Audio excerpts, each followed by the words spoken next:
ನಮಸ್ಕಾರ ಸ್ನೇಹಿತರೆ. ಕಳೆದ ಕೆಲವು ದಿವಸಗಳಿಂದ ದೇಶದೆಲ್ಲೆಡೆ ತುಂಬಾ ಚರ್ಚೆಯಲ್ಲಿ ಇರ್ತಕ್ಕಂಥ ವಿಷಯ ಅಂದರೆ ಅದು ಸಿ ಎ ಅಂದರೆ ನಾಗರಿಕ ತಿದ್ದುಪಡಿ ಕಾಯ್ದೆ, ಸಿಟಿಸನ್ಶಿಪ್ ಅಮೆಂಡ್ಮೆಂಟ್ ಆ್ಯಕ್ಟ್ ಅಂತ ಏನು ನಾವು ಕರಿತೀವಿ. ಸೊ ಈ ಕಾನೂನನ್ನು ಕೆಲವರು ಬೆಂಬಲಿಸಿದರೆ, ಕೆಲವರು ಅದನ್ನು ವಿರೋಧ ಕೂಡ ಮಾಡ್ತಾ ಇದ್ದಾರೆ. ಸೊ ವಿರೋಧ ಮಾಡ್ತಕ್ಕಂಥದ್ದು ಈ ಕಾನೂನಲ್ಲಿ ಅಂಥದ್ದು ಏನಿದೆ ಅನ್ನೋದನ್ನು ಈ ವಿಡಿಯೋದಲ್ಲಿ ನಾವು ಚರ್ಚೆ ಮಾಡೋಣ. ಸೊ 2019ರಲ್ಲಿ ಈ ಕಾನೂನನ್ನು ಲೋಕಸಭೆಯಲ್ಲಿ ಬಿಲ್ ಪಾಸ್ ಮಾಡಿದರೂ ಕೂಡ ಅದನ್ನು ಜಾರಿಗೆ ತರಲು ಸಾಧ್ಯವಾಗಿರಲಿಲ್ಲ.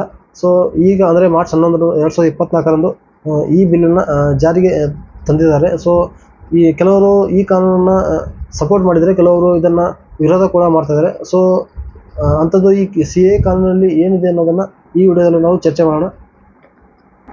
ಸೊ ಬೇಸಿಕಲಿ ಈ ಕಾನೂನನ್ನು ಭಾರತ ಸರ್ಕಾರ ತಂದಿರೋ ಉದ್ದೇಶ ಏನು ಅಂದರೆ, ಭಾರತದ ಪಕ್ಕದ ರಾಷ್ಟ್ರಗಳಾದ ಪಾಕಿಸ್ತಾನ, ಬಾಂಗ್ಲಾದೇಶ ಮತ್ತು ಅಫ್ಘಾನಿಸ್ತಾನಗಳಲ್ಲಿ ಇರ್ತಕ್ಕಂಥ ಏನು ಮೈನಾರಿಟಿ ಕಮ್ಯುನಿಟಿಯವರು ಇದ್ದಾರಲ್ಲ, ಸೊ ಅವರಿಗೆ ಅಲ್ಲಿ ಧರ್ಮದ ಆಧಾರದ ಮೇಲೆ ಏನು ಕಿರುಕುಳ ಮತ್ತು ದೌರ್ಜನ್ಯ ಆಗುತ್ತಲ್ಲ, ಸೊ ಅದರಿಂದ ಅವರು ಭಾರತ ದೇಶದಲ್ಲಿ ವಲಸಿಗರಾಗಿ ಅಥವಾ ನಿರಾಶ್ರಿತರಾಗಿ ಬಂದು ಉಳ್ಕೊಂಡಿರ್ತಾರಲ್ಲ, ಸೊ ಅವರಿಗೆ ಭಾರತದ ಪೌರತ್ವವನ್ನು ಈಸಿಯಾಗಿ ಪ್ರೊವೈಡ್ ಮಾಡಿಕೊಡುವ ಸಲುವಾಗಿ ತಂದಿರತಕ್ಕಂಥ ಕಾನೂನು.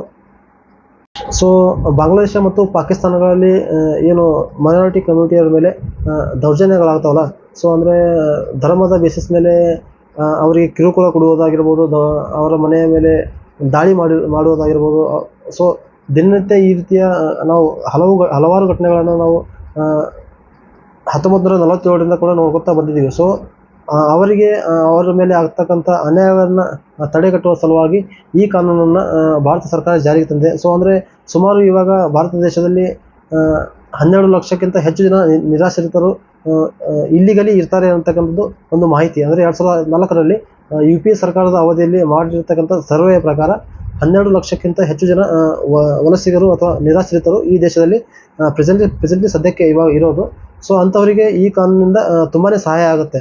ಸೊ ಕೆಲವೊಂದು ನಿಯಮಗಳನ್ನು ಕೂಡ ಭಾರತ ಸರ್ಕಾರ ಸೂಚನೆಯಲ್ಲಿ ಹೇಳ್ಕೊಟ್ಟಿದೆ. ಸೊ ಅಂದರೆ ಅವರು ಆ ದೇಶದಿಂದ ಬಂದು ಈ ದೇಶದಲ್ಲಿ ಇದ್ದು ಸುಮಾರು 5 ವರ್ಷಗಳ ನಂತರ ನೀವು ಭಾರತ ಪೌರತ್ವಕ್ಕೆ ಅರ್ಜಿಯನ್ನು ಹಾಕಬಹುದು ಅನ್ನತಕ್ಕಂಥದ್ದು.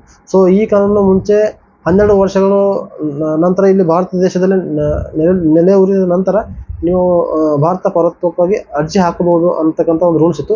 ಸೊ ಅದನ್ನು ಇವಾಗ ಚೇಂಜ್ ಮಾಡಿ 5 ವರ್ಷಗಳವರೆಗೆ ಅದನ್ನು ಲಿಮಿಟ್ ಮಾಡಲಾಗಿದೆ.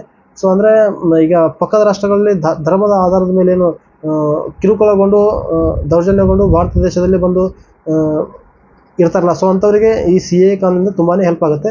ಸೊ ಈ ಕಾನೂನು ಭಾರತೀಯ ಮುಸ್ಲಿಮರಿಗೂ ಈ ಕಾನೂನಿಗೂ ಯಾವುದೇ ರೀತಿ ಸಂಬಂಧ ಯಾಕೆ ಇಲ್ಲ ಅಂದರೆ, ಸೊ ಈ ಕಾನೂನು ಬೇರೆ ದೇಶದ ಅಲ್ಪಸಂಖ್ಯಾತ ಸಮುದಾಯದವರಿಗೆ ಈ ದೇಶದಲ್ಲಿ ಪೌರತ್ವವನ್ನು ಮಾಡುವ ಸಲುವಾಗಿ ತಂದಿರತಕ್ಕಂಥ ಕಾನೂನು ಹೊರತು ಈ ದೇಶದಲ್ಲಿರ್ತಕ್ಕಂಥ ಮುಸ್ಲಿಮರ ನಾಗರಿಕತೆಯನ್ನು ಹಿಂಪಡೆಯೋದಲ್ಲ. ಸೊ ಸಿ.ಎಯ ನಿಜವಾದ ಉದ್ದೇಶಗಳ ಕುರಿತು ಸಮಾಜದ ಜನರಲ್ಲಿ ಅರಿವು ಮೂಡಿಸುವ ಮೂಲಕ ಅವರಲ್ಲಿರ್ತಕ್ಕಂಥ ತಪ್ಪು ತಿಳುವಳಿಕೆಯನ್ನು ನಾವು ಹೋಗಲಾಡಿಸಬಹುದು. ನಮಸ್ಕಾರ.